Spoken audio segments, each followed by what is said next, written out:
ये है तन्हाइयाँ जहाँ मोहब्बत बोलती है और जुदाई सुनाई देती है। तो सिया चली गई थी, बिना कुछ कहे बिना पलटे। आरव रह गया था हर पल उसकी यादों के साथ उस नदी के किनारे। अब सिर्फ एक डायरी बाकी है और एक वादा जो उसने लिखा था, मैं वहीं मिलूंगी। उस लड़की के हाथ में एक डायरी थी, थोड़ी पुरानी, थोड़ी सिलवट वाली। उसके किनारों पर सिया का नाम लिखा था और बीच में एक स्टिकी नोट चिपका हुआ था। उस पर लिखा था कि अगर किसी दिन यह डायरी आरव नाम के किसी लड़के के हाथ लगे तो उससे कहना मैंने कभी अलविदा नहीं कहा था। उस वक्त मैं बेहोश तो नहीं हुआ, पर कुछ देर तक आवाज़ अंदर ही रह गई। उस लड़की ने डायरी मेरी तरफ बढ़ाई और बस इतना कहा। वो रोती थी हर रात तुम्हारा नाम लेकर, पर किसी को बताती नहीं थी, सिर्फ इसी डायरी को सुनाती थी। मैं डायरी पकड़ नहीं रहा था, मैं उसे महसूस कर रहा था, जैसे उसके हाथों की ठंड डायरी के पेजेस में रुकी हो और वो हर लफ्ज उसकी में उसकी सांसें छुपी हो।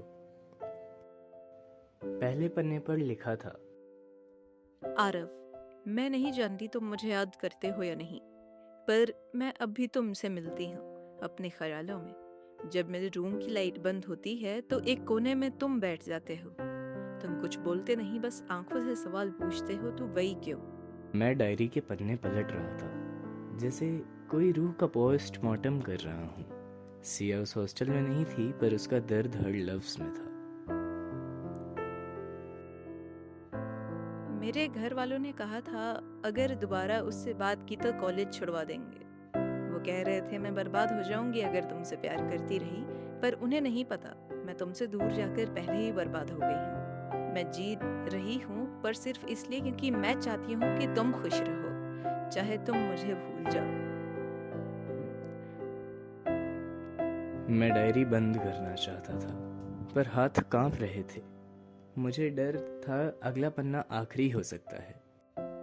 आरव, अगर कभी तुम मेरे बिना खुद को अधूरा महसूस करो तो उस नदी के पास जाना जहाँ हम दोनों ने कभी कभी ना जुदा होने के वादे किए थे। मैं वहाँ हूँ, शायद किसी हवा की तरह, शायद किसी याद की तरह, शायद एक आंसू जो तुम बिना वजह पूछते हो। और अगर तुम मुझे वहाँ नहीं पाओ तो समझ लेना मैं भी तुमसे मिलने वहीं आई थी, पर वक्त ने हमें एक ही नदी के किनारे लाके अलग अलग दिनों में डुबा दिया।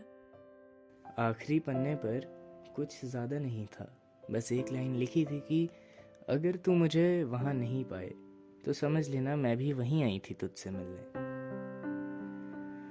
और अभी भी मैं वहीं हूँ।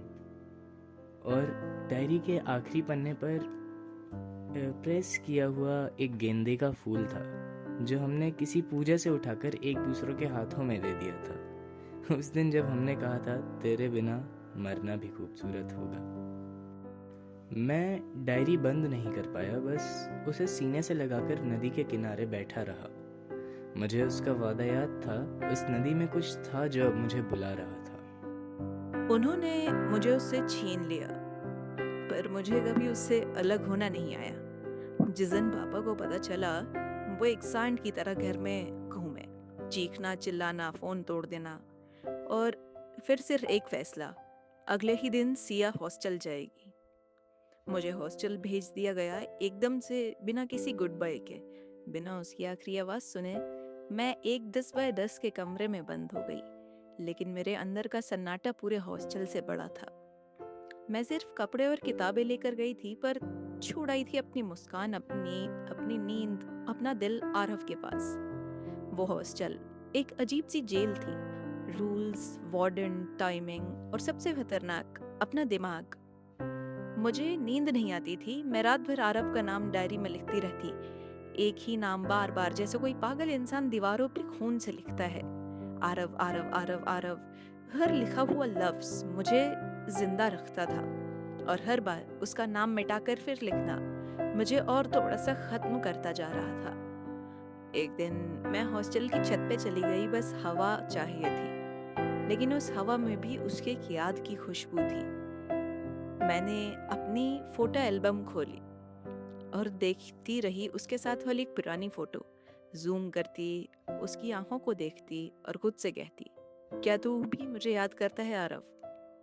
मैं उससे मिल नहीं सकती थी, लेकिन उसकी यादों से रोज मिलन होता था। एक ऐसे प्यार का जिसमें दूरियां थीं पर वफा कम नहीं थी। हॉस्टल की एक लड़की, अंजलि, मेरी रूममेट थी।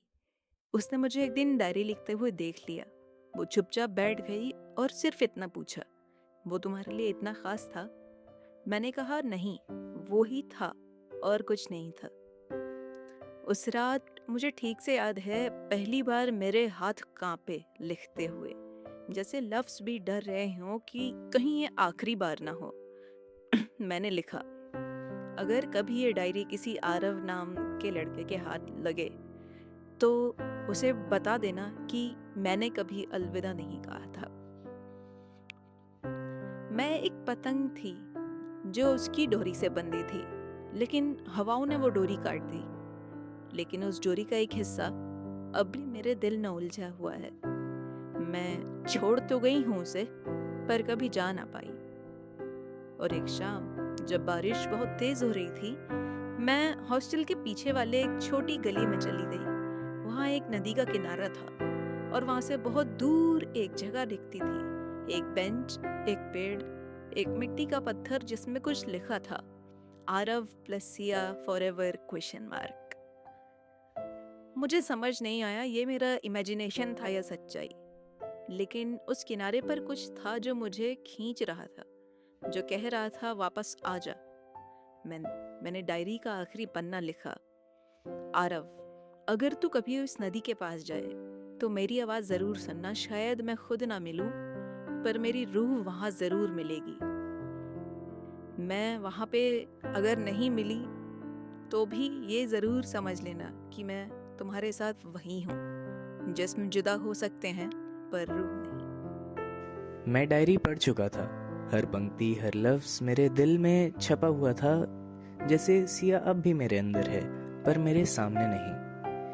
मैं छोड़ तो गई हूँ उसे पर जा ना पाई, ये लाइन मेरी रगों में घूम रही थी। उस रात मैं चला नदी के किनारे, सेम जगह जहाँ कभी मैंने उसे मुस्कुराते हुए देखा था।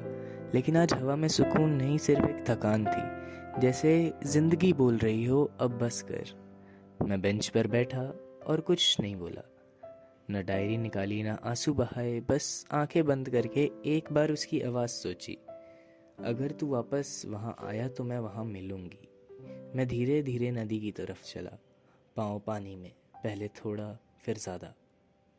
जब पानी मेरे सीने तक आया, मैंने आंखें खोली और वहाँ दूर कुछ तैरता हुआ दिखाई दिया। एक सफ़ेद कुर्ता, उसमें एक लड़की का जिस्म, बेहाल बेहोश। या मैं हिल गया। उस पल एक जज्बा जगा, शायद किसी और की जान बचा लूं अगर अपनी नहीं बचा सकता तो। पर पानी ने मुझे खींच लिया, मैं संभल नहीं पाया और नीचे चला गया। सब कुछ धीरे हो रहा था।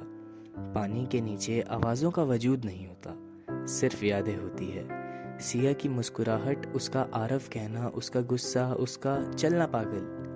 हर चेहरा, हर लम्हा मेरे सामने था। और फिर एक चेहरा दिखा, वो जो लड़की तैर रही थी, उसका शरीर भी मेरे साथ नीचे आता जा रहा था। मैंने उसका हाथ छूने की कोशिश की, उसका चेहरा ढूंढने लगा, और तब मेरी सांसें रुकी। वो सिया थी, वही आंखें, वही जुल्फें, वही मेरी सिया। सिर्फ आंखें बंद थी, जैसे मुझसे पहले आई हो और इंतज़ार करते करते थक गई हो। मुझे उस पल सब समझ आया, उसका कहना मैं वापस आऊँगी, उसके डायरी का लास्ट पेज, वो स्कार्फ, ये सब इसलिए था वो वापस आई थी मेरी मौत के दिन। जब दुनिया ने हमें अलग किया, मौत ने हमें एक साथ कर दिया।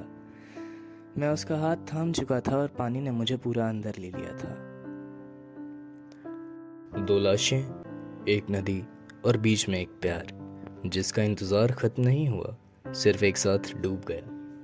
ये कहानी थी आरव और सिया की, जिन्होंने मोहब्बत तो पूरी की पर ज़िंदगी उनके साथ नहीं थी।